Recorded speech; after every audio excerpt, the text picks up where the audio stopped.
Welcome to my channel Best Islamic Insights. بسم اللہ الرحمن الرحیم۔ السلام علیکم ورحمۃ اللہ وبرکاتہ۔ حضور اکرم صلی اللہ علیہ وآلہ وسلم نے فرمایا، محترم ناظرین، اللہ کا ذکر کرنے سے انسان کو کئی روحانی اور کئی دنیاوی فوائد ملتے ہیں۔ قرآن اور حدیث میں واضح طور پر ذکر کیا گیا ہے۔ تسبیح یعنی اللہ کا ذکر ایک اہم عبادت ہے کہ انسان کو اللہ کے قریب لے کے آتی ہے اور اس کے دل میں سکون، اطمینان اور روحانی سکون پیدا کرتی ہے۔ اللہ تعالیٰ قرآن پاک میں فرماتے ہیں، سن لو، اللہ کے ذکر سے دلوں کو سکون ملتا ہے۔ تو تسبیح پڑھنا انسان کے دل کو سکون اور اطمینان دیتا ہے۔ جب انسان اللہ کے ذکر میں مشغول ہوتا ہے تو وہ دنیاوی پریشانیوں سے دور ہو کر اللہ کی طرف متوجہ ہوتا ہے۔ جو لوگ اللہ کا ذکر کرتے ہیں یعنی تسبیح پڑھتے ہیں تو اللہ ان کے گناہوں کو معاف فرما دیتے ہیں۔ اللہ تعالیٰ فرماتے ہیں، میرے بندے، تو میرا ذکر کر، میں تیرا ذکر کروں گا۔ تسبیح پڑھنے سے اللہ سے مانگی گئی دعائیں قبول ہوتی ہیں۔ حضرت ابو ہریرہ رضی اللہ تعالیٰ عنہ سے مروی ہے کہ جو شخص اللہ کا ذکر کرتا ہے یعنی تسبیح پڑھتا ہے تو اللہ اس کی دعائیں قبول فرماتے ہیں اور اسے مشکلات سے نجات دلاتے ہیں۔ اللہ کے ذکر سے انسان کی دعائیں قبول ہوتی ہیں اور وہ اپنی مشکلات سے نکلنے میں کامیاب ہو جاتا ہے۔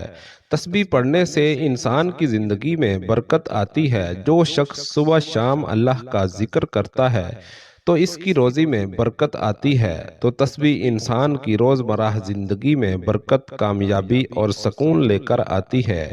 یہ عمل دنیا اور آخرت میں بھی کامیابی کا سبب بنتا ہے۔ تو ناظرین، تسبیح پڑھنے سے اللہ کی مدد اور حفاظت بھی ملتی ہے۔ حضرت محمد صلی اللہ علیہ وآلہ وسلم نے فرمایا کہ جو شخص اللہ کے اس نام کی تسبیح یعنی اللہ تعالیٰ کا یہ مبارک نام جو آج کی ویڈیو میں آپ کو بتایا جائے گا، رات کو بستر پر سوتے وقت 21 بار پڑھے گا، صبح اٹھتے ہی اس کی ہر خواہش پوری ہوگی انشاءاللہ۔ اللہ اس کی ہر پریشانی میں مدد کرتے ہیں۔ اللہ کا ذکر انسان کو شیاطین کی شرارتوں سے محفوظ رکھتا ہے اور اللہ کی مدد کی ضمانت بھی فراہم کرتا ہے۔ محترم ناظرین، اگر آپ چاہتے ہیں کہ اللہ پاک آپ کو دونوں جہانوں میں عزت و کامرانی عطا فرمائے، کبھی کسی کے محتاج نہ ہوں، کبھی کسی کے سامنے ذلت اور رسوائی کا سامنا نہ کرنا پڑے، دشمنوں سے، حاسد سے ہمیشہ محفوظ رہیں، تو آپ اللہ تعالیٰ کے اس بابرکت نام کو رات بستر پر سوتے وقت ضرور پڑھیں۔ اللہ کے اس نام کو پڑھنے والے کے حق میں اللہ تعالیٰ سارے فیصلے فرما دیتے ہیں۔ اس کے تمام مقاصد، اس کی خواہشات، اس کی مرادیں، اس کی تمنائیں پوری کی جاتی ہیں۔ اس کے ہر کام پہ اللہ تعالیٰ کن کا حکم فرما دیتے ہیں اور اس کا ہر ناممکن کام اس کے حق میں کر دیا جاتا ہے اور وہ ممکن کر دیا جاتا ہے۔ اس بابرکت نام سے انشاءاللہ دونوں جہاں میں عزت و کامرانی آپ کا مقدر بن جائے گی، کامیابی آپ کے قدم چومے گی۔ انسان جب کبھی اپنی زندگی کے مقاصد کو سمجھنے کی کوشش کرتا ہے تو اسے اس حوالے سے مختلف قسم کے آراء سننے کو ملتی ہیں۔ اللہ تبارک و تعالیٰ نے قرآن مجید میں اس حوالے سے بہت ہی واضح اور خوبصورت باتیں ارشاد فرمائی ہیں۔ اللہ تبارک و تعالیٰ سورۃ انبیاء کی آیت نمبر 16 تا 17 میں ارشاد فرماتے ہیں، اور انہیں ہم نے پیدا کیا آسمان اور زمین کو اور جو کچھ ان دونوں کے درمیان ہے پھیلے ہوئے، یعنی بے مقصد پیدا نہیں کیا گیا۔ اگر ہم چاہتے کہ ہم بنائیں کوئی کھیل تماشا تو یقیناً ہم بنا لیتے اسے اپنے پاس سے اگر ہم ہوتے ایسا کرنے والے۔ اسی طرح اللہ تبارک و تعالی سورۃ مومنون کی آیت 115 تا 117 میں ارشاد فرماتے ہیں، تو کیا تم نے سمجھ لیا کہ بے شک ہم نے پیدا کیا تمہیں بے مقصد ہی، اور یہ کہ بے شک ہماری طرف تم نہیں لوٹائے جاؤ گے۔ بس بہت بلند ہے اللہ جو حقیقی بادشاہ ہے، نہیں ہے کوئی معبود مگر وہی رب ہے عزت والے عرش کا، اور جو پکارے اللہ کے ساتھ کسی دوسرے معبود کو، نہیں کوئی دلیل اس کے پاس اس کی، تو بے شک اس کا حساب اس کے رب کے پاس ہے۔ بلا شبہ یہ حقیقت ہے کہ کافر لوگ کبھی فلاح نہیں پائیں گے۔ سورۃ زاریات کی آیت نمبر 56 میں اللہ تعالیٰ نے انسان کی تخلیق کے مقاصد کو نہایت ایسے انداز میں واضح فرما دیا۔ اللہ تبارک و تعالیٰ ارشاد فرماتے ہیں، اور میں نے ہی پیدا کیا جنوں اور انسانوں کو، مگر انسان اور جنوں کی تخلیق کے مقاصد کو نہایت آسان انداز میں واضح فرما دیا۔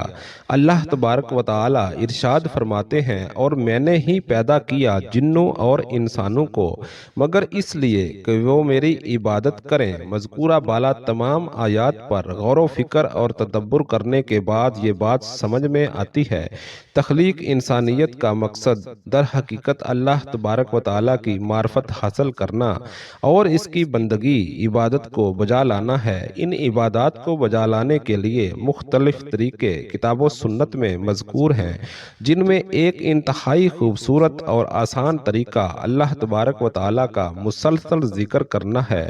کتاب و سنت کے مطالعے سے یہ بات معلوم ہوتی ہے کہ اللہ تبارک و تعالیٰ نے مخلوقات سے جملہ عبادات کے اہتمام کا اعتدال سے تقاضا کیا ہے، مگر جب ہم ذکر الہی پر غور کرتے ہیں تو یہ بات معلوم ہوتی ہے کہ ذکر الہی کو ہمیشہ کثرت سے بجا لانے کی تلقین کی گئی ہے۔ اللہ تبارک و تعالیٰ سورۃ آل عمران کی آیت نمبر 190 اور 191 میں ارشاد فرماتے ہیں، آسمانوں اور زمین کی پیدائش میں اور رات دن کے ہیر پھیر میں یقیناً عقل مندوں کے لیے نشانیاں ہیں جو اللہ تعالیٰ کا ذکر کھڑے اور بیٹھے اور اپنی کروٹوں پر لیٹے ہوئے کرتے ہیں، اور آسمانوں اور زمین کی پیدائش میں غور و فکر کرتے ہیں اور کہتے ہیں، اے ہمارے پروردگار، تو نے یہ بے فائدہ نہیں بنایا، تو پاک ہے، بس ہمیں ان کے عذاب سے بچا لے۔ ان آیت مبارکہ پر غور و فکر کرنے کے بعد یہ بات معلوم ہوتی ہے کہ اللہ تبارک و تعالیٰ نے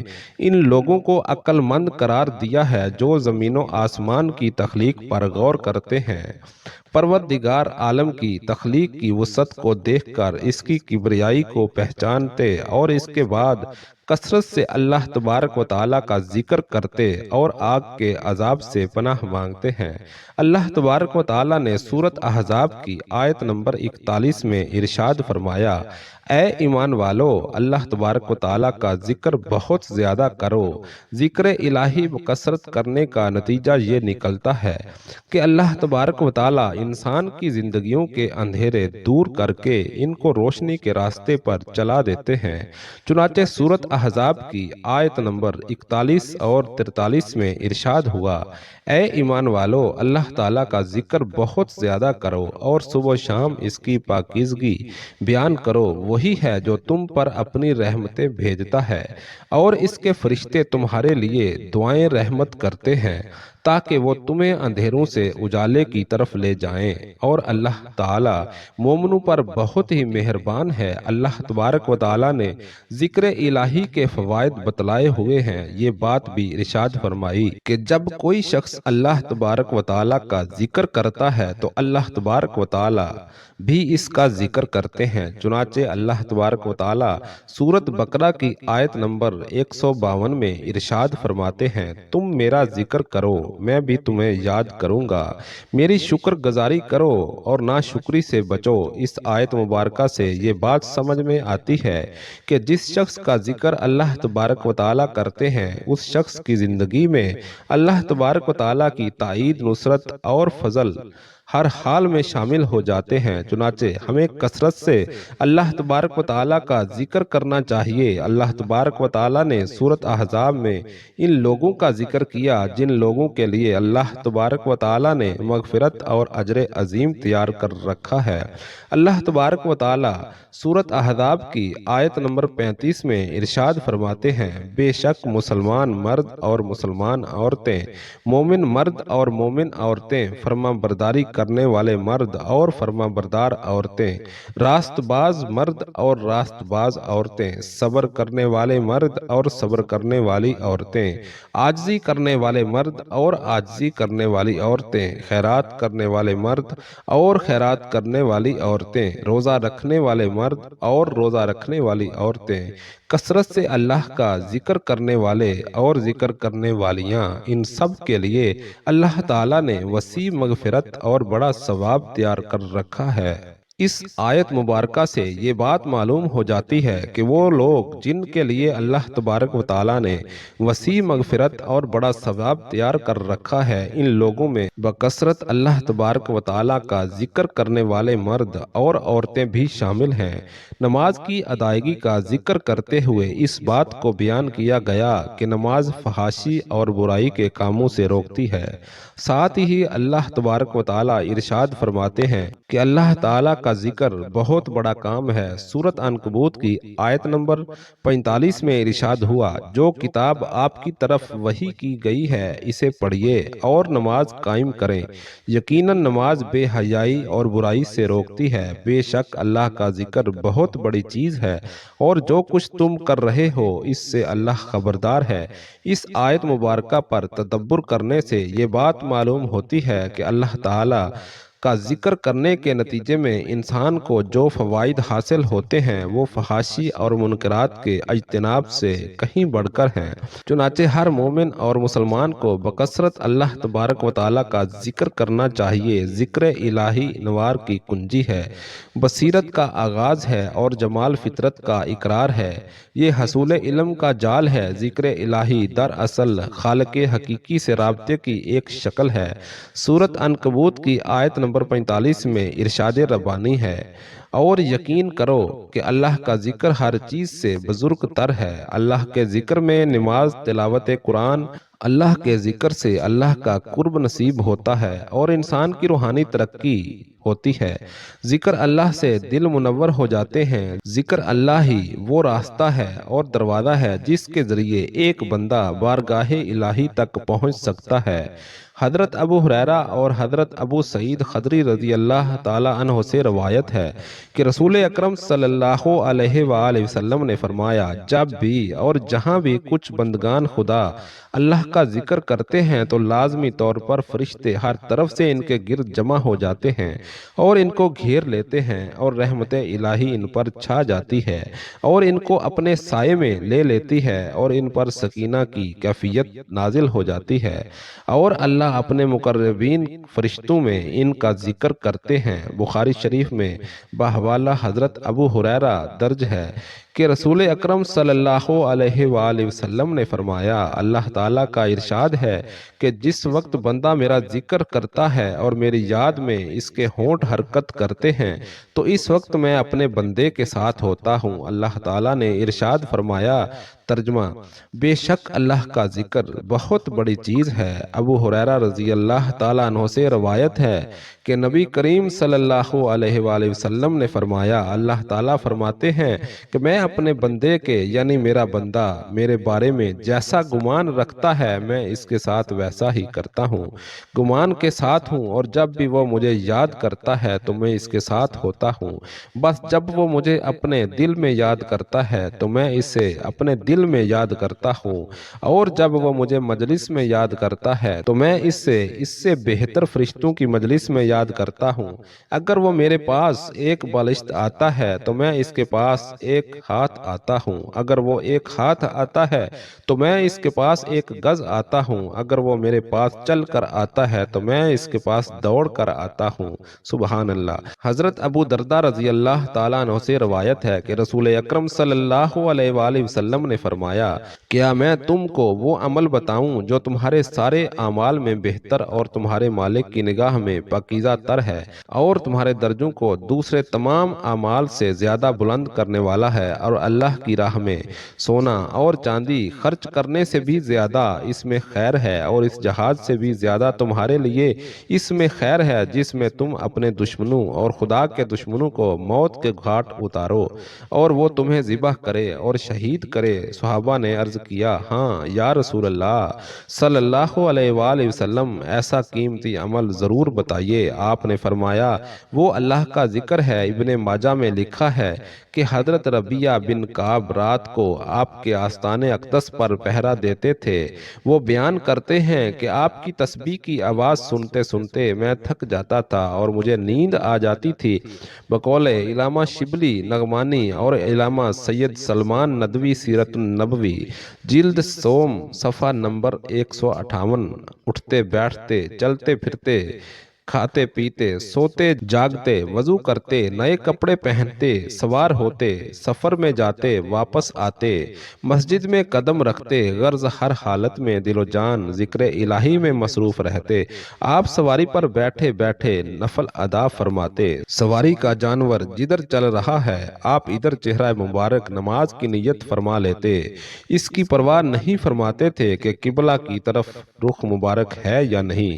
اب دور حاضر میں بے سکونی کی کیفیت ذکر الہی سے بہتر بنائی جا سکتی ہے۔ اہل مغرب کے ہاں خودکشیاں روحانیت سے فراری کی وجہ ہے۔ پاکستانی معاشرے میں بھی بے سکونی یاد الہی سے غفلت کی وجہ سے ہے۔ اتنی جسمانی اور نفسیاتی بیماریاں یاد الہی سے غفلت کی وجہ سے ہیں۔ بلا شبہ ذکر الہی سے غفلت کی وجہ سے بلا شبہ ذکر الہی دلوں کو سکون بخشتا ہے۔ اللہ تعالیٰ کے ذکر کی بڑی فضیلت ہے۔ جو افراد ذکر الہی میں مصروف ہوتے ہیں وہی اللہ تعالیٰ کے نزدیک سب سے محبوب ہیں۔ آپ صلی اللہ علیہ وآلہ وسلم نے فرمایا کہ اللہ تعالیٰ کا ذکر کرنے والے ہی نیکیوں میں سب سے سبقت کرنے والے ہیں۔ یہی نہیں بلکہ یہ اعلی کلمات اللہ کے لیے جہاد میں لڑنے اور اللہ کے راستے میں سونا اور چاندی کے خرچ کرنے سے بھی بہتر ہیں۔ نیز اللہ رب العالمین کے نزدیک سب سے پاکیزہ اور درجات کے بلند کرنے کا ذریعہ ہیں۔ اللہ تعالی ہمیں تسبیح و تحلیل اور ذکر و اذکار میں مشغول رہنے کی توفیق عطا فرمائے، آمین۔